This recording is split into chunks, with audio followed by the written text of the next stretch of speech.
Right, we are recording. So I hope everyone's well. Just making this video to answer a question on my YouTube video that I put out 7 months ago. I did a video for Instagram. I'm probably gonna put this on Instagram, but I did a similar video like 2 days ago for Instagram. I was answering a question from someone called Angelica, a 16-year-old entrepreneur. But someone commented a new one today called Dan. Great name. And I just wanted to go over this question really, because it was a good question and it's different to the last one. So let's just jump straight into it really. So Dan said, hi, great video, very informative. I'm thinking of becoming a dog walker as I broke my back, about 5 months ago. I hope you're right, Dan. And can realistically no longer do my job anymore, which is carpentry. So I'm just wondering, how physical is being a dog walker? Is it more physical than you would think? I've put my ideas over to a few friends and they seem to think it might be more physical than what this guy thinks. So i.e. having a lot of dogs pulling on the leads, of course, which could be strenuous, and also lifting lots of dogs into vehicles, etc. So that is the question. Firstly, thanks Dan for that question. Really appreciate you watching the video and leaving a comment. It's great to see. I've had a mixture of questions on this video. I'm actually going to be putting out a long form video showing people how they can literally start a dog walking company. So I'm going to put that together and excited to put that out. So look out for that. But yeah, to answer your question, Dan. So there's a few ways that you can look at this. I mean, if you really want to become a dog walker, it depends. Is it a dream you've always wanted to do, or is it a new career path? Because there's a few ways you can actually go ahead and do dog walking with some of the circumstances you've got. So you obviously broke your back 5 months ago, so you're obviously still in that recovery phase. But what I would say is, once you're fully capable, I mean, it depends how, your back may never recover properly, but what I'm trying to say is, once you know in yourself that you're fully fit to be able to go out on walks, and basically it's not going to work if you're going to walk like a German Shepherd or like a Rottweiler that's very pulley. The way I would go with this is, like, if I'd broken my back and I wanted to become a dog walker, it was an idea I had in my head and a career path that I wanted to go with, because I couldn't do a certain other job that needed my back to be in good shape. The way I would do this is, you can be a dog walker, by the way. You definitely can, but you need to choose your clients wisely, or your clients' dogs wisely. So you don't want to pick, like I said, these bigger dogs. You want to go for dogs that are smaller, that aren't, if they were to pull, it's not going to strain your back. So we have a lot of dogs like Cockapoos, a lot of Cockapoos, Jack Russells. We do have a lot of Labs, those sort of dogs, Spaniels, and the Labs especially, they pull.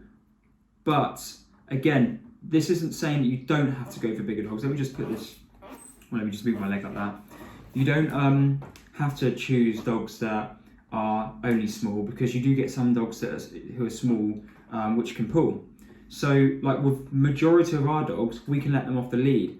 So if you can build, you've got to be kind of clever in how you do this. So as you grow, depending on how much money you need to make per month, as you grow your business, as you grow your dog walking business, when you take on clients, when you go to the house, you want to be open. You want to let the client know, look, I broke my back, or explain your situation and say, look, I've got loads of experience. If you have got experience, just tell them your story, and say, I can only take on certain types of dogs. And obviously we spoke over the phone, so you don't want. Let's rewind actually. So if you get on a phone call, or you've got an email from someone that needs dog walking, get on the phone with them and just sit. You need to have a certain amount. You need to have set questions to ask, so you can kind of qualify the client's dog, the client and the client's dog, to know that it's going to fit for you. And that's the best way. That's the way I would do this. Choose the dogs that you're going to be able to handle. Don't go for the big dogs that pull. You'll know that as soon as you go to the meet and greet and you walk the dog, down the road or something, or in the garden, you'll know if it pulls, or you can ask the owner to demonstrate. So, and then again, like I said, when you get to the walk, we keep the dogs on the lead as we get to the field. Depending where we are, there's certain places where you can just let the dogs just jump out the boot and or jump out of the van and just let them run because they're so good by your side. Again, if you can find dogs like that where they're just super well trained, that's going to benefit you, because then you won't have to have all these dogs on leads like that where your back's breaking. You don't have to pick these dogs that are going to really pull you to the floor or strain your back. Just go for the smaller ones, or go for ones that are well trained, and just your qualifying process, your picking process needs to be a little bit more detailed and custom made for you. So, and again, I said, again, you can hire people as well if you want to start making more money. Depending if you want this job to be outside, or if you want this job to be a business where obviously you want to make money. Or if this is just going to be something like a hobby business, you can hire people. I've got staff. I can't do all the walks on my own. I've got staff that help me, and I'm trying to cut down my walks at the moment because I want to grow the business, but I'm still out there doing walks. So yeah, it really depends on how. It'd be good to know more about what you're trying to achieve. And Dan, perhaps me and you can jump on a Zoom call. I'd love to maybe hear more about your story, and maybe we can put together like a little put together a plan that caters to your needs. Be happy to have a call and have a chat about that. So hoping that answered your question. Let's just summarize what I said. So maybe go for smaller dogs that don't pull as much. Go get well-trained dogs, even if they're labs or they're spaniels.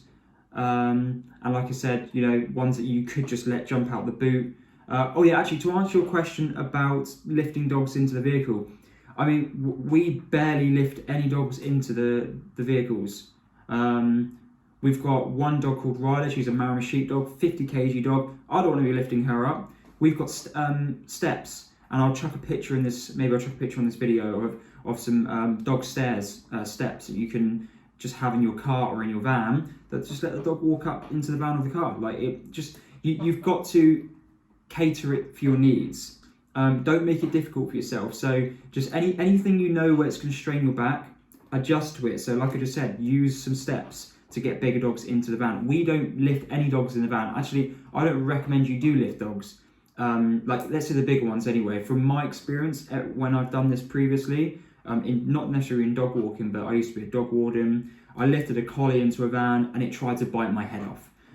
Even though it didn't know me, but you don't want to lift a dog that doesn't want to be lifted.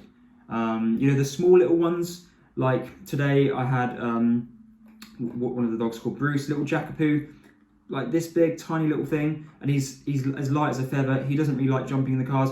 I can lift him with one arm and just put him in. It's as simple as that. I would imagine with this, you could lift a dog like that into the van, because if it's really bad, if your back's really bad, I wouldn't recommend this as a business. But if it's from your comment and from you actually looking at this video, in my head, it seems that, you are able to do certain activities, but anything that's too strenuous wouldn't help you, basically. So that's my advice.